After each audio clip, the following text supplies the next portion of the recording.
should have known something when my doctor came in with the plastic surgeon too. Okay, hey y'all, I'm back with another. This is not a vlog. This is going to be just a little update. I said that the last one I would go into detail after chemo. So cycle 4 rang the bell. After ringing the bell, then we had to schedule surgery for them to remove the tumor. So I went into it like thinking, okay, it's the breeze. Like we done got through the hardest part. So all we got to do is just get this tumor out. It's probably, I'm thinking it's little because on the outside, like you can't even see it. Like it's flat now. I no longer have a little tail back there. So I thought, you know what? This is the easiest part. Let's do this. So we ran into quite a few hurdles. Now we got to find a surgeon because my insurance, there was absolutely no surgeon that could do the type of surgery that I needed.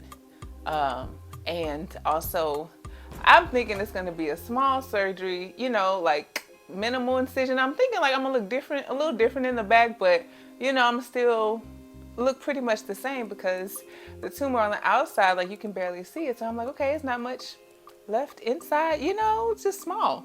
So that's my mindset going into it now. Finding the surgeon was a challenge because the first one that we were recommended, we could never get in touch with his office. It was always an automatic line.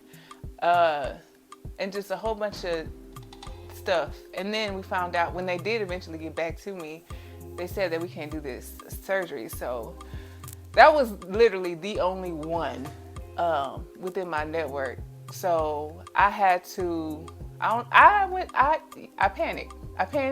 Then I prayed. I was like, okay, Lord, you've been with me through this whole way.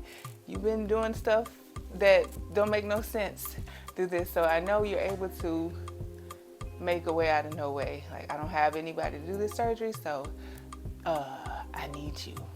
So, and then I left it alone. I prayed, I left it alone. And then literally like, I think the next appointment with my oncologist, we were just talking the next steps. And he was like, oh, I forgot. I have a friend who's an orthopedic surgeon. And I'm like, okay, you know, like just literally out of nowhere, like he thinks of his friend, which I don't know. It was crazy because that was literally God. Like, okay, I got you. I'm gonna provide for you. So we had to set that up, and then we had another hurdle. We had to request a network deficiency request because he wasn't in the network. Like, mind you, when I said there was no doctor to do the surgery, there was no doctor to do the surgery. So we had to file for a network deficiency request, which is basically allowing him to perform the surgery and the visits and it be covered under my insurance. So did that, and at first they were saying like, oh, it's gonna take 30 days. And it's like, well, we don't have 30 days, sis. So that was another hurdle. I was like, okay, Lord, I'm trusting you. And he came through like literally after I did the process that day on the phone with the rep. The day after they were like, okay, it's approved. Like you can go forward. I was like, okay, Lord, it's mind blowing. Like, I'm like, okay, it would be these obstacles, but then they would like just get knocked out the way. It was crazy. So surgery date is set. I'm good, you know, coming out of, well, was I in my good week?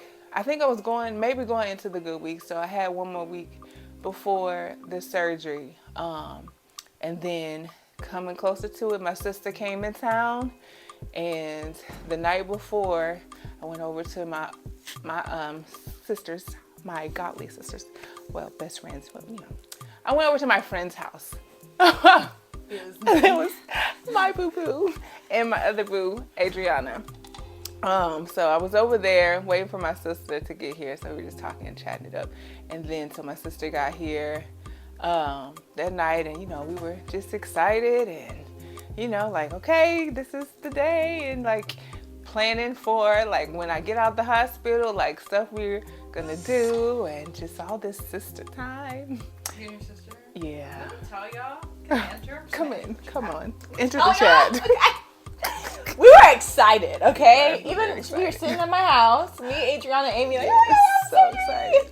they're just gonna open you up. They're gonna take it out, stitches, and then it's like back to regular life. Bam, no bam, cancer. bam. Back No to cancer. This is the easiest part. Yeah. However. Okay, so now the morning of the surgery, we had to wake up super early, like 4 o'clock in the morning, and get everything ready. Got to the hospital like 5:30, and you know they take you back to the surgery prep area, and you know you got to change and everything. And me and my sister, and my dad, and my mother, and my stepmom were there, and then we were just waiting for the doctor to come in, and so.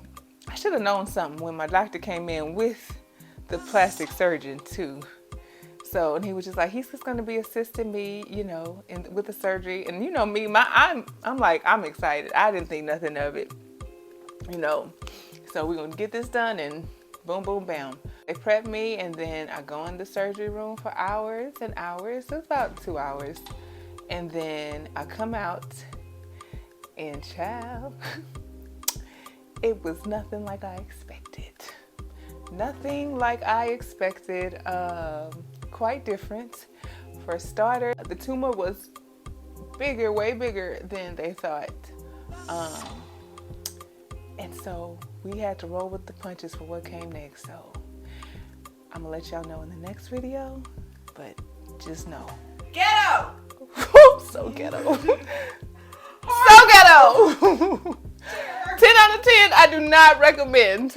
But, all right, y'all.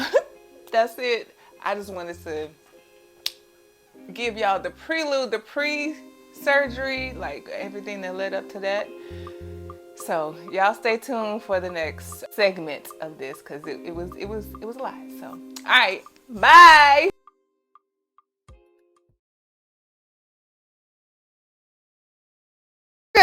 Okay, so we watching this back is gonna be hilarious. Oh, is this a toenail? Oh no, okay. Oh my gosh. Oh my gosh. I'm just kidding. It's a piece of At someone paper. else's house and see like a toenail on the floor, and you're like, I have not. You be in your house clipping toenails. You forgot. The proof is on the floor. All right, I just closed my book. Okay. Breathe. I feel like. I've been talking so fast. You said nothing. Let's try. I feel like I'm like talking. I'm running out of breath because I'm not breathing.